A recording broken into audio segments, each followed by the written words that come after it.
Hello friends, I am Rakhi Singh. Study with Rakhi Singh में आपका स्वागत है। जैसा कि हम टॉपिक पढ़ रहे थे संधि का, संधि के बारे में हम स्वर संधि पढ़ रहे थे और स्वर संधि के हमने 3 प्रकार यानी कि हमने वृद्धि स्वर संधि, दीर्घ स्वर संधि और गुण स्वर संधि के बारे में पढ़ लिया था। जो भी स्टूडेंट आज न्यू ज्वाइन हुआ है वह डिस्क्रिप्शन में लिंक दी गई है, वहां से जाके प्रीवियस वीडियो देख सकता है। आज हम पढ़ने वाले हैं यण संधि के बारे में। यण संधि भी स्वर संधि का ही एक भेद है यानी कि यण स्वर संधि। जैसा कि यण संधि आपने कई बार पढ़ा होगा और इसे ट्रिकी वे में भी आपने कई बार देखा होगा कि यदि हम किसी शब्द को देखते हैं तो हम पहचान लेते हैं कि इसमें यण स्वर संधि है। यण स्वर संधि का पहला तरीका जो कि सभी बताते हैं कि उस शब्द में आधा अक्षर जरूर आना चाहिए यानी कि आधा वर्ण जरूर आता है, और जहां से वर्ण टूटता है यानी कि जहां से संधि टूटती है वो यदि दोनों ओर यानी कि प्रथम शब्द का अंतिम वर्ण और द्वितीय शब्द का प्रथम वर्ण यदि हमारा स्वर है और शब्द में आधा अक्षर आया है तब वह हमारी यण स्वर संधि होती है। पर हम इसे डिटेल से देखते हैं कि यदि हमें वह नहीं समझ में आता है कि किस तरीके से आधा अक्षर है तो हम डिटेल से किस तरीके से देखेंगे। इसमें होता है वही हमारे शब्दों की पहचान कि इसमें कुछ ना कुछ वर्ण आते हैं, उस वर्ण का किसी अन्य वर्ण से मेल होता है, तब फिर जो परिवर्तन होता है उसे हम संधि कहते हैं। इसमें आते हैं वर्ण हमारे छोटी ई या बड़ी ई का, या फिर हम कहें छोटे ऊ या बड़े ऊ का, या फिर रे का मेल किसी अन्य स्वर से होता है। यानी कि यदि ई और ई का मेल हो रहा है तो अन्य स्वर हमारा ई नहीं होना चाहिए, कोई इसका दूसरा स्वर होना चाहिए, किसी भिन्न स्वर से होता है। इसी तरीके से यहां भी कि स्वर तो आना चाहिए पर जो स्वर स्टार्टिंग में है उससे भिन्न स्वर आना चाहिए।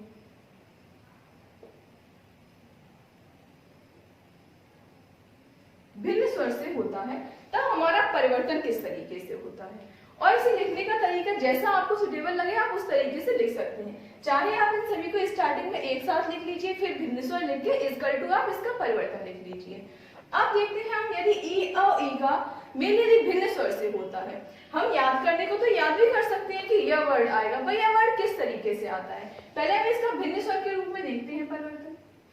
ई का यदि हम आ से मेल करते हैं, ई और आ को आप एक साथ पढ़िए, ई यानी कि हमारा उच्चारण क्या निकल रहा है। यदि हम ई और आ ना देख के हम ये बोले तो उच्चारण क्या निकल रहा है, य, यानी कि इसमें हमारा य आ जाता है। ई और ई का मेल यदि भिन्न स्वर से होता है तो हमारा य आ जाता है। इसी तरीके से हमारा ई का मेल यदि आ से होता है यानी कि बड़े आ से तो हमारा क्या आ जाएगा, बड़ा या। फिर हमारी मात्राएं परिवर्तित हो जाती हैं। ई या ई का मेल यदि हमारा ऊ से होता है तो क्या आ जाएगा, या पे छोटे ऊ की मात्रा, ई यानी कि या पे छोटे ऊ की मात्रा हो जाएगी। इसी तरीके से ई या ई का मेल यदि ए से होता है, ए यानी कि हमारी यहाँ पे ई की मात्रा आ जाएगी। इस तरीके से आपके परिवर्तन होते जाते हैं। बस आपको यह याद रखना है कि ई या ई का मेल यदि भिन्न स्वर से होता है तो हमारा या आता है। नेक्स्ट हमारा है ऊ और ऊ का मेल यदि भिन्न स्वर से होता है तो हमारा क्या आएगा। इसे भी वैसे आपने कई बार याद किया होगा कि ऊ और ऊ का मेल यदि भिन्न स्वर से होता है तो हमारा व आता है।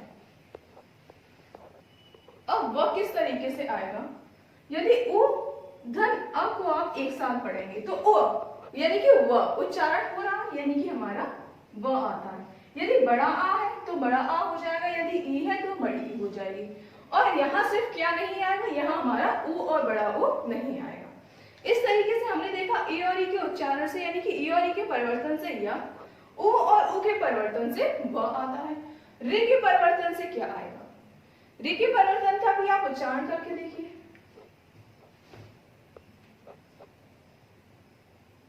रे धन अ, रे धन अ का उच्चारण यदि आप करते हैं तो आपका क्या आएगा, ई और ई से य, व और र, यानी कि इसमें आपका उच्चारण र आ जाता है।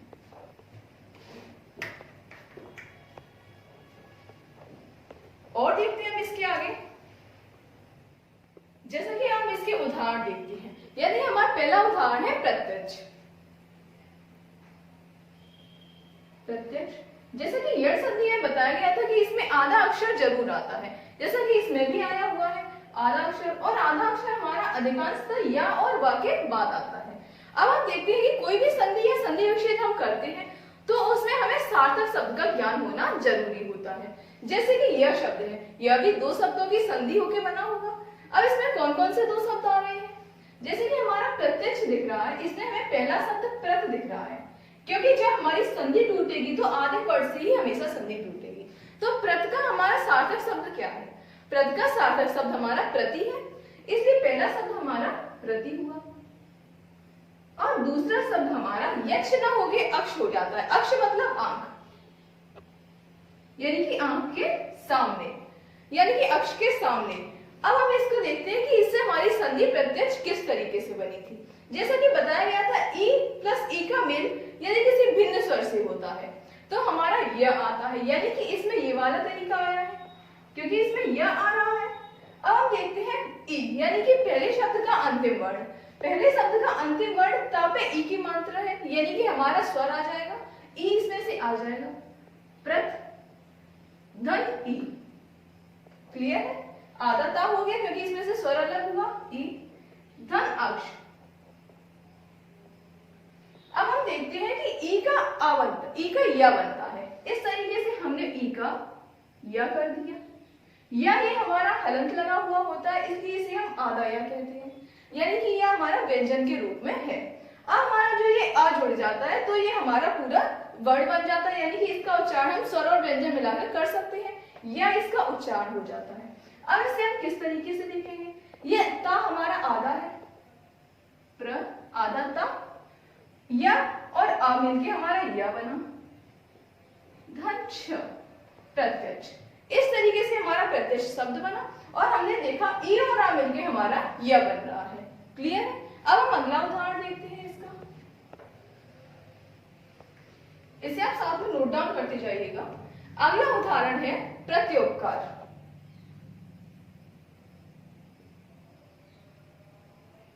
प्रत्युपकार, जैसे कि प्रत्यक्ष था उसी तरीके से प्रत्युपकार है, यानी कि इसमें शब्द का संधि कहां से होगी? संधि विच्छेद प्रत से होगा, यहां से ता से होगा तो हमारा पहला शब्द प्रति आ जाएगा। और युपकार तो कोई सार्थक शब्द नहीं होता है, इसकी सार्थक शब्द होगा उपकार। उपकार ई और उ मिलके, यानी कि इसका भिन्न स्वर मिला, तो हमने कहा था कि ई और उ मिलके या तो बनता है, पर यदि उ आता है तो हमारी छोटी उ की मात्रा आ जाती है। क्लियर है? इसी तरीके से प्रत धन ई धन उ उपकार। क्लियर है?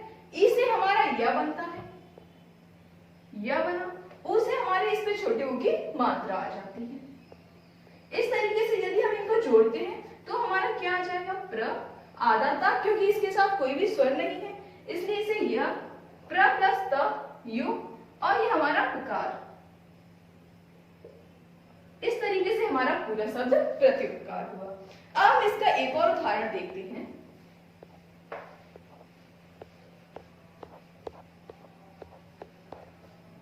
जैसा कि उदाहरण है अध्यादेश।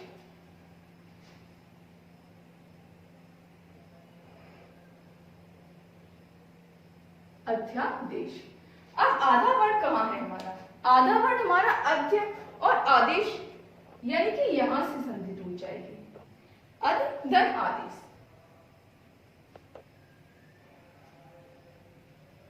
आधे धन, अब यादेश तो शब्द नहीं है, सही शब्द है हमारा आदेश। अब इनको आप जोड़िए, यहां से ई मिलेगा, यहां से आ मिलेगा, इससे हमारा या बन जाएगा, और या पे बड़े आ की मात्रा चढ़ जाएगी, यानी कि यहां से और यहां से। अब क्या शब्द बचा अपने पास? आ, आधा धा, अध्या और देश। इस तरीके से हमने यश और संधि के बारे में समझा। अब इसके रि के भी कुछ उदाहरण लेते हैं। जैसा कि अगला उदाहरण है पित्राज्ञा।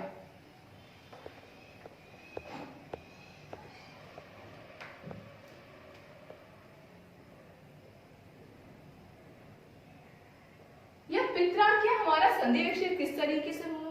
पहला शब्द दिख रहा है आपको पितृ, धन आज्ञा, पितृ धन आज्ञा। इस तरीके से हमारा पित्राज्ञा बना। अब पितृ से हमें कौन सा शब्द मिल रहा है, यानी कि पितृ से हमें अंतिम वर्ण कौन सा मिल रहा है? पितृ यानी कि र मिल रहा है, और र कौन सा? ये री वाला, क्योंकि हमारा जो र होता है वह ये नहीं होता है, जो ये र होता है वह हमारा रि के उच्चारण से बनता है, यानी कि रि का जब किसी व्यंजन के साथ प्रयोग किया जाता है तो हमारा रि ना आके हमारा ये वाला आता है। क्लियर है? इस तरीके से यहां से हमें मिला रि धन बड़ा आ और ज्ञा। इधर हमारा कौन सा शब्द बचा? पित धन रे, पितृ आज्ञा। अब हम देखते हैं रे और भिन्न स्वर के मिलने से हमारा र बनता है। अब ये र बन रहा है, र से फिर हमारा बड़ा आ है, तो यानी कि हमारा बड़ा रा हो जाएगा। पित रा ज्ञा। अब इसे हम किस तरीके से जोड़ेंगे? पित रा ज्ञा यानी कि ये आदाता है, और रा के साथ आदाता आगे तो जुड़ेगा नहीं जैसे हमारा या में जुड़ता है, इसमें इस तरीके से परिवर्तन नहीं होगा, इसमें हमारा रा के नीचे रख जाता है, यानी कि पित्राज्ञा। इस तरीके से लग जाएगा। इस तरीके से हमने यण स्वर संधि के बारे में समझा। अब हम समझते हैं अयादि स्वर संधि के बारे में।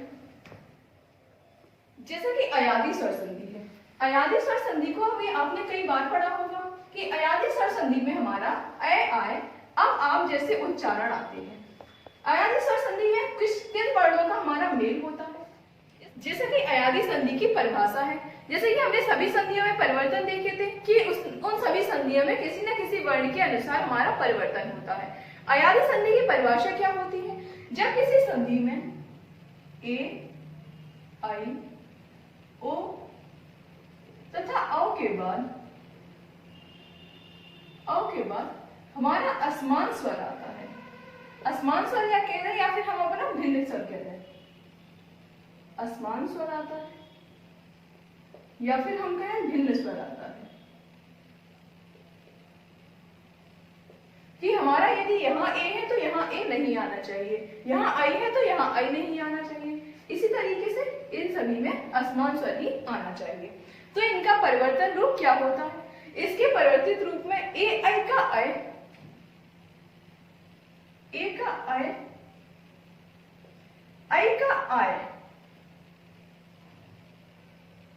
और ये आपका हलंत लगा हुआ है।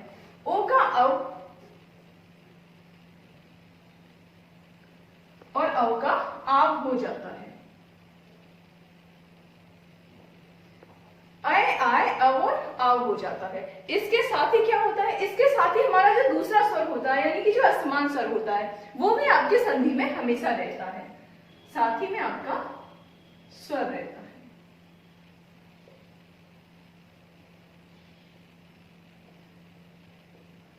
इसमें परिवर्तन आपको सिर्फ इतना याद रखना है कि ए का अय, आई का आय, ओ का अव और अव का आव हो जाता है, यानी कि ए आई ओ अव का अय आय अव और आव हो जाता है। अब इसके हम कुछ उदाहरण देखते हैं। जैसा कि पहला उदाहरण है पो धन अन, पो धन अन। अब इसमें हमने देखा कि प्रथम शब्द का अंतिम वर्ण क्या है? प पे ओ की मात्रा है, यानी कि उस व्यंजन में से हम स्वर को अलग करेंगे और व्यंजन को अलग कर देंगे, यानी कि प धन ओ धन अन। इस तरीके से हमने लिख लिया। अब हमने देखा ओ का अब हो जाता है, प धन अव धन। हमने बोला हुआ था कि इसके साथ स्वर भी आता है, यानी कि इसमें से हमें कुछ भी अलग नहीं करना है, ये हमारा जैसे का तैसा बना रहेगा, धन अन। अब हमने देखा ये प आधा है, इसके बाद हमारा स्वर है, यानी कि इससे हमारा पूरा प हो जाएगा प। अब हमने देखा अब है, अब में हमारा हलंत लगा हुआ है, यानी कि ब भी हमारा आधा है, ब के बाद आ रहा है, यानी कि ये हमारा पूरा हो जाएगा ब।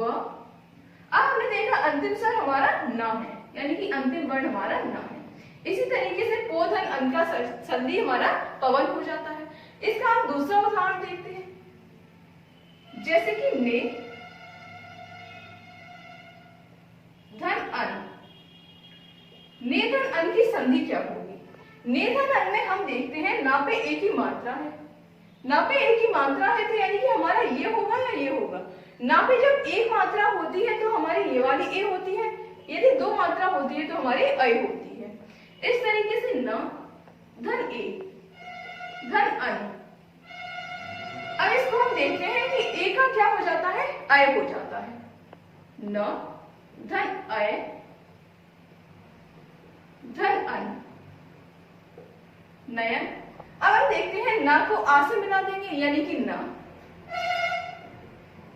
साथ ही में हमने देखा आ को या से मिला देंगे यानी कि य, और ना हमारा पूर्ण रूपेण आ जाएगा यानी कि ने धन अन का संधि हमारा नयन हो जाता है। अब इसके और उदाहरण देखते हैं।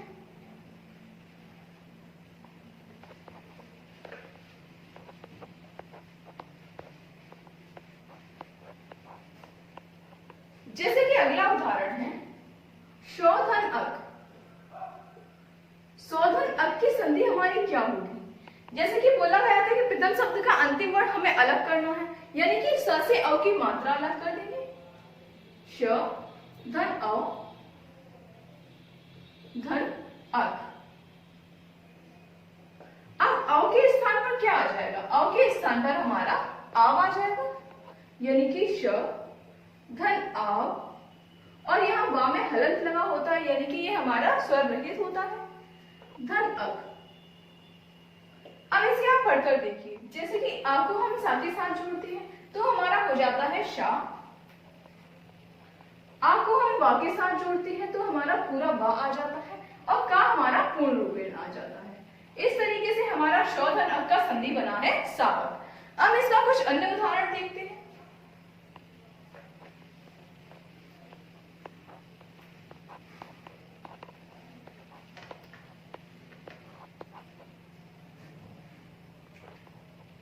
गे धन अक। गे धन अक का यदि हम संधि करते हैं तो हमारा क्या रूप आता है? गे यानी कि इसमें से हम कौन सा स्वर अलग करेंगे? गा पे एक ही मात्रा यानी कि अय हमारा अलग हो जाएगा। ग धन अय धन अक। अब इसमें हम देखते हैं कि ए आया है। ए की मात्रा क्या होती है, यानी कि ए का हमारा परिवर्तित रूप क्या होता है? ए का आय हो जाता है। ग धन आय धन अक। इसको यदि हम एक साथ जोड़ते हैं तो हमारा क्या रूप आता है? आ को हम गा के साथ जोड़ देते हैं यानी कि गा। या को हम आ के साथ जोड़ देते हैं यानी कि य, और का हमारा पूर्ण रूपेण आ जाता है यानी कि गे धन अक का संधि हमारा गायक हो जाता है। इस तरीके से हमने समझा संधि के बारे में, यानी कि हमने स्वर संधि के सभी प्रकार को समझे। नेक्स्ट वीडियो में हम समझेंगे व्यंजन संधि क्या होती है और उसका रूप परिवर्तित किस तरीके से होता है। यदि आपको वीडियो अच्छा लगा हो तो वीडियो को लाइक और चैनल को सब्सक्राइब करना मत भूलिए। Thanks for watching.